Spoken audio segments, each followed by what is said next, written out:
Many years ago, in a beautiful city called Abuja, there lived a young lady named Chisom. Chisom was very pretty, witty, and smart. She had gotten a job in Abuja, so she had to move from Enugu to Abuja immediately after she graduated from the university. And soon enough, she had made a new friend whose name was Chinelo at her place of work. Chisom and Chinelo found out that they were both from Nsukka in Enugu State, and this strengthened their bond of friendship even more. Chisom and Chinelo were literally besties. They hung out together after work and took turns in spending the weekend at each other's homes. However, Chisom and Chinelo were very different from each other. So whereas Chisom had very good morals and was also a virgin and waiting patiently till she got married, Chinelo on the other hand was not, and she had several boyfriends whom she shared her body freely with and had no restrictions whatsoever. Chisom was also very homely, and she looked forward to settling down with a good man and having children and building a beautiful home. But Chinelo on the other hand was looking forward to building her career and rising to the top. She was not looking forward to settling down anytime soon. And although Chisom also had lots of men flocking around her just like Chinelo, she just did not want to settle for anyone. She wanted to make sure that whoever she finally settled with was going to be a worthy husband and a worthy father to her unborn children. Chisom would usually say to her friend Chinelo, I can't wait to get married though. I mean, my man will be tall, dark, handsome, and very wealthy. And he will love me to stupor and spoil me silly. You know, this kind of fairy tale type of life. That is what I will live. And I know he would respect me even more when he finds out that I married him as a virgin. Chisom said, smiling. Well done, no, Auntie Virginia. I wish you the best of luck, but better don't build castles in the air. Marriage is not fairy tale, it's a lot of work. At least you can see some of our married colleagues in the office, especially Gloria. She's not having it funny at all. Chinelo replied. But Chisom paid no attention whatsoever to Chinelo. She decided that she was going to have a happy marriage and enjoy her marriage no matter what anybody says. So Chisom continued living happily and enjoying her life while waiting for her Mr. Perfect man. A few months later, Chisom met a young man called Azike. She was seated at a restaurant one day when Azike walked up to her and sat beside her and said, Hi, pretty lady. I saw you sitting all by yourself, and I know that I had to come say hello. My name is Azike, and I would love to get to know you. Please, what's your name? Azike asked, smiling. My name is Chisom, Chisom said, blushing, and they both chatted away for several hours. So the next day, Chisom had already updated her friend Chinelo about the handsome man that she had met the previous day and how she liked him, saying, Chinelo, Azike is my spec. Oh. Like, I already know that I'm in love with him. I already see the two of us becoming a power couple. I'm having beautiful children. Chinelo said, smiling and daydreaming. Ha, madam, be calming down now. Tell you're blushing for a man you barely met 24 hours ago. Besides, what about all your, I have to take my time to look for a worthy husband and responsible father. I cannot settle for less. Madam, where has all that gone to? Chinelo said, teasing her. See, I have the gift of discernment. Immediately I set my eyes on Azike yesterday. I just knew that he was the one. I'm telling you, my spirit tells me that he's the one. Chisom said, still blushing. Okay, Prophetess Chisom, but please be calming down and shine your eyes well. Chinelo replied her friend, and they both smiled. And so, over the next few weeks, Azike and Chisom were in constant communication. They spoke to themselves literally every single day and even hung out some evenings. Chisom was already completely smitten by Azike. Azike too. He was totally in love with Chisom. They were lovebirds. Chisom had also discovered that Azike was from the same village, Nsukka, as she was, and this sealed it for her. She knew that if Azike ever asked her to marry him, she was definitely going to say yes without thinking twice. One day, Chisom and her best friend Chinilo were gisting and laughing on a weekend when Chisom excitedly said, I can sense in my spirit that Zeke is about to propose to me. I've already started rehearsing how I will accept his proposal. I can't even lie. I'm super excited, Chisom said happily. Chisom, Chisom. How many times did I call you? You guys have not even dated up to 6 months. And you're here talking of marriage. You see, this is the issue I have with all these ladies that are so naive. Any small thing, you're already in love. Okay, tell me one thing that you know about him. What do you even know about him? Chinelo asked, looking at Chisom very concerned. I know everything about him now. He's a Christian. He's an IT guy and works in this bank and earns very well. And I also know his friends and they seem very responsible to me. Besides, he's also from Nsukka, just like us. And I asked my mom about his family and she knows them quite well. As a matter of fact, my mom said that their family is a very good and responsible one. What else is there to know about him again? I beg. Chisom replied happily. Okay, if you say so. But then, Chisom, are you not scared of getting married to someone from our village, Nsukka? Have you not heard about our tradition in Nsukka? That if a married woman who is married to someone from Nsukka cheats on her husband while married to him, that she would fall sick and ultimately run mad. Remember that Zike is also from Nsukka. Chisom, me, I don't think I will ever marry a man from Nsukka. Chinelo said, looking worried. Auntie, did I tell you that I had any plans of cheating on my husband? If as a single lady, I have never slept with any man, is it when I get married I will start sleeping around? I beg, that tradition does not apply to me. Chisom replied. But on a second thought, Chinelo, you should actually be very worried though, because you know now, you know yourself, Chisom said, and they both laughed. Get out, Jerry. I don't know why I'm even bothered. Not like I even have any plans of getting married soon. For now, it's upward ever in my career. And maybe later in the future, I would consider getting married, but definitely not to an Nsukka man. Chinelo replied, and they all laughed about it. A few months later, one fine evening, Azike had gone on his knees and proposed to Chisom, saying, "The queen of my heart, my morning sun, please will you marry me?" Azike asked excitedly. At that point, all the rehearsal that Chisom had done had failed her. "Yes, I will marry you, my love. Thank you, Chisom said as she hugged Azike tightly.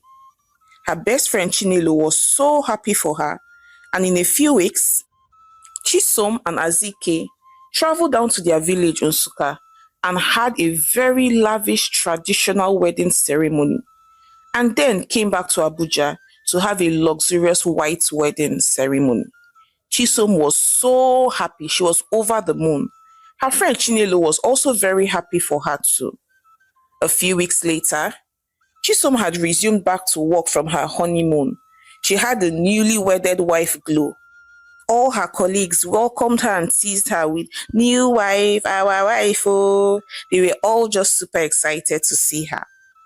And so, every day Chisom came to the office or met her best friend Chinelo, it was always, "My husband did this. My husband did that. My husband bought this. Or my husband did this for me." Chisom would go on and on singing the praises of her husband. And Chinelo would always tease her back and say, Chisom, pity me now. Do you want to suffocate me with this your love? Every time, "My husband did this. My husband did that."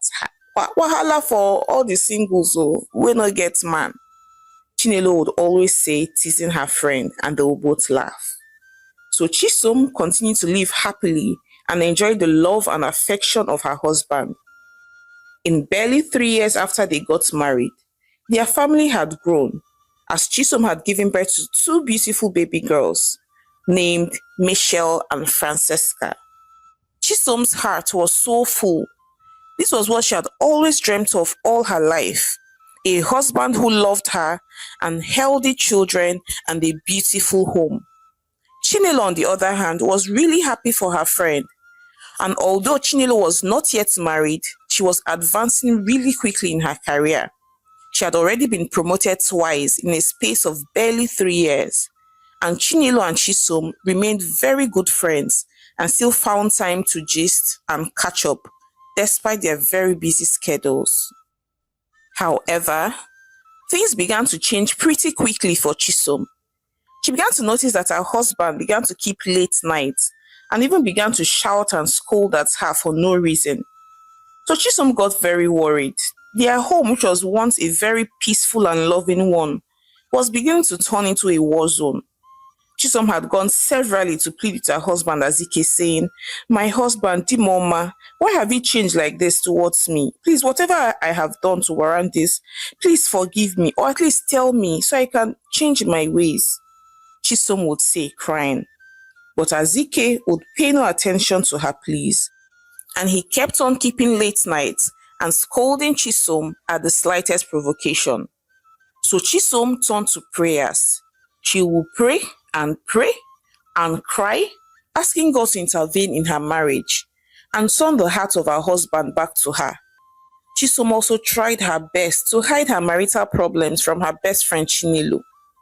But one day, Chisom had come to work wearing a dark sunshade because her eyes were swollen from excess crying. Chisom had tried her best to avoid her best friend Chinelo, but it was impossible, as Chinelo walked up to her and said, "Madam, this one you are wearing sunshades inside the office. What kind of nonsense fashion sense is that one?" Chinelo said, reaching out to take the glasses from Chisom. But Chisom immediately stopped Chinelo from removing her glasses, saying, "No, no, no, no, please, please, don't touch my glasses." And immediately, Chinelo got very alarmed and said, "I hope Azike did not lift a finger on you. Remove those glasses now. I want to see your face." Chinelo said, already fuming with anger. "No, no, no, no. Azike did not hit me. He will never do a thing like that." Chisom said as she gently removed her glasses to reveal her swollen eyes. "My eyes are swollen because I've literally been crying all through last night and this morning, and I didn't want anyone to see me like this." Chisom replied sadly, "Oh, I'm so sorry. What is troubling you? Please tell me about it. And please do not leave a single detail behind though." Chinelo replied, looking very worried.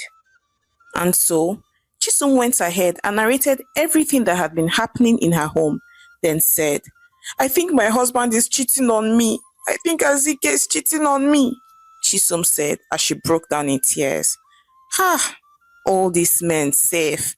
Men will just stain your whites. Really, I honestly thought Azike was one of the good ones. Apparently, I'm wrong again. Anyway, is that why you're crying? Please wipe your tears, Jerry. First things first. Know this and know peace. You're not responsible for the actions of a grown man. If he's cheating on you, then it's on him, not on you. It just shows his lack of integrity and unfaithfulness. So don't even bother beating yourself down for his own actions.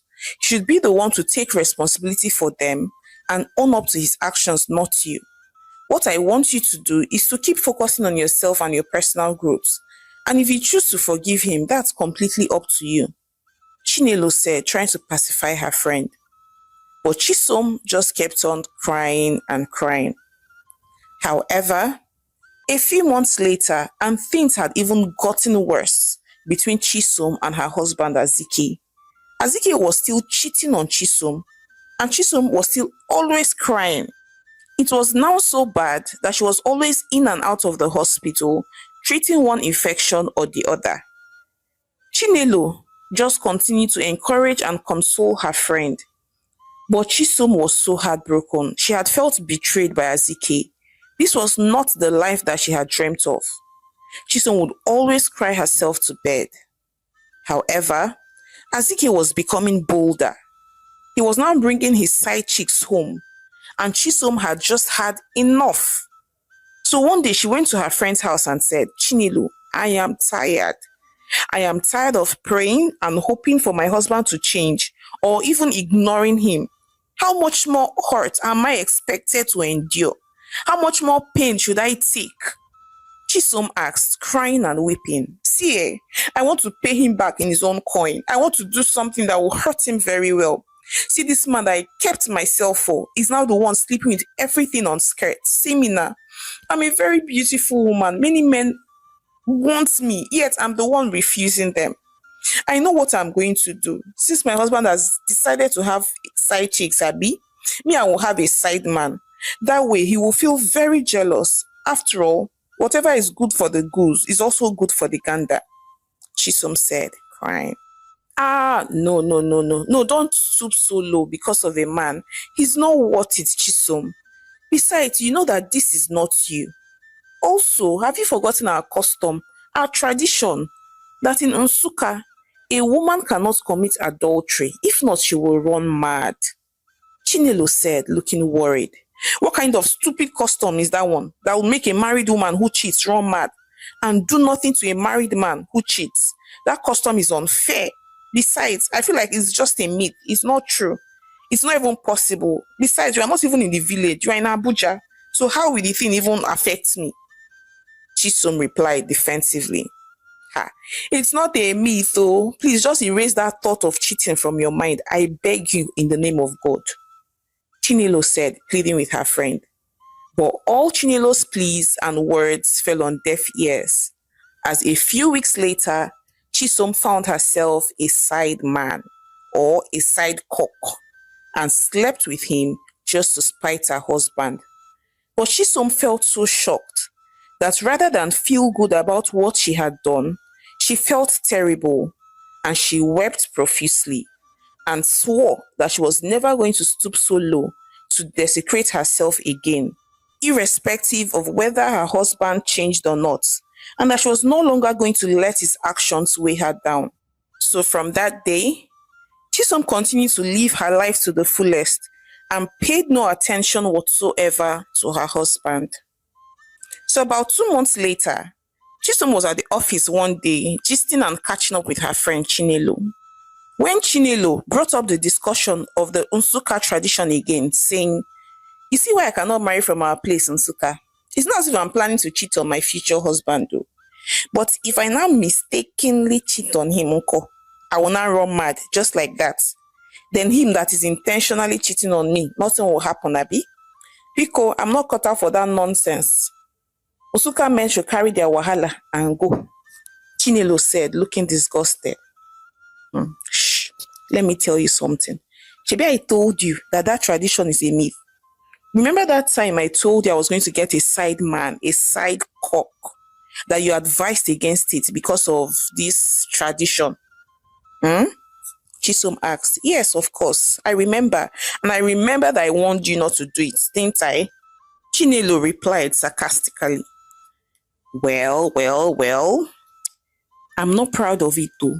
But I actually cheated on my husband. And see me now, it's been over 2 months. Am I mad? Did I not tell you that tradition, a custom, is a myth? It's not true. Chisom whispered. Jesus, it's a lie. Ah, Chisom, why did you do such a thing now, Chinelo screamed, looking very afraid. Ha, calm down now, calm down. It's not that deep. Am I not the one seated with you here? Am I sick, Abi? Am I mad, Chisom responded.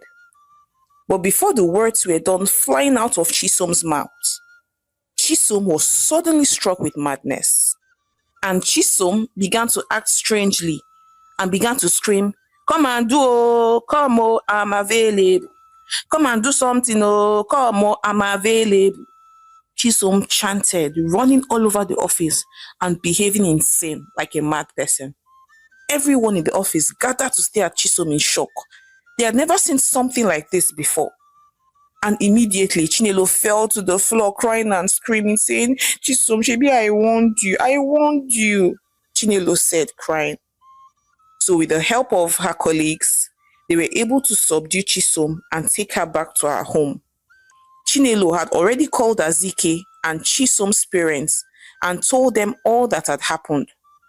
Azike, upon getting back to his house, after seeing his mad wife, displaying her madness and shouting, "Come and do, oh, come and do something. I'm available."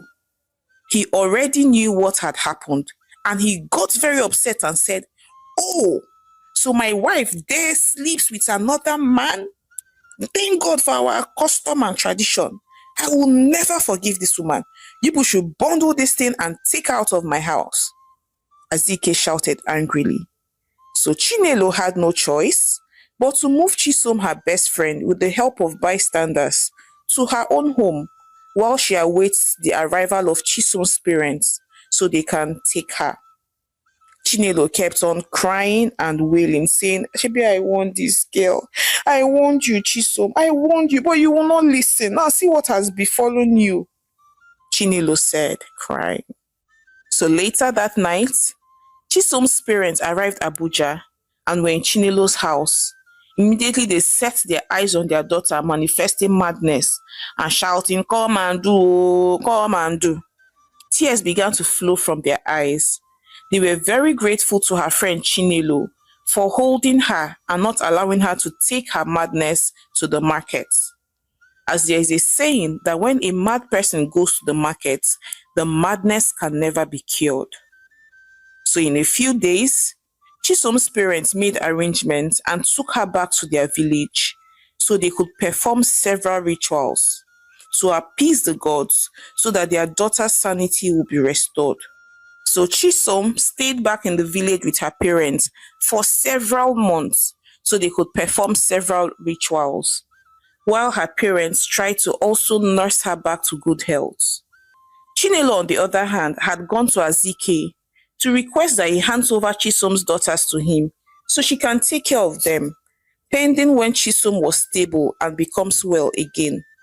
Azike gladly released the children to her, as he was even tired of taking care of them. He wanted freedom, and these tiny children were going to be a hindrance to his desired freedom. So Chinelo took her best friend's children and took very good care of them. Azike, on the other hand, became like a dog that had been released from its cage. He kept on jumping from one woman's bed to the other. But unfortunately for him, one day he had gone to visit and spend the night at one of his numerous side chicks called Linda. But unknown to him, that he was Linda's side man and that her main boyfriend named Ife was a cultist, an armed robber, and a kidnapper. So at midnight, Azike woke up only to see some men standing and staring at him. He immediately woke Linda up. "Linda, wake up." And Linda, upon seeing Ife, quickly distanced herself away from Azike and started crying and saying, "Babe, I don't know him. I don't know him." Linda said, crying, "Ah, you don't know me, Ke?" Azike said, stuttering, "You know me now. Come on, shut up. So you get mind, Abi? You come my house, they sleep with my babe." Ife said angrily, and then ordered his boys to beat up Azike. Azike begged and begged, but all his pleas fell on deaf ears. And after they had beaten him blue-black, they dropped him in front of the gates. Azike was too weak to move a muscle. So the following morning, passers-by surrounded him and rushed him to the hospital. But it was too late because he had sustained some internal injuries and died. 6 months later, Chisom had fully recovered and came back to Abuja City. She was so grateful to her friend Chinelo for taking care of her children in her absence. She heard all that had happened to her husband, but felt no remorse whatsoever. It was good riddance to bad rubbish. She was just very happy that she had survived and all her children were fine. She also resumed back at the office and was once again very happy. Hi besties, it's your girl Omalicha again. So thank you for watching my story to the end. So I'd like to hear your thoughts on this one. What do you think about this Nsukka custom and tradition? Do you think it's fair that a man can cheat and there's no repercussion whatsoever? And a woman, if she cheats, then she runs mad? Does this really mean that it's a man's world? I would like to hear your opinions on this one. And if you're from Nsukka, please shed more light and tell us if this custom is still as effective as it was years back, even now, to tell us, does this still happen? And please support your homegirl Omalicha by subscribing to my channel, liking my videos, and sharing with your loved ones. So now until I come your way again with more interesting stories, bye.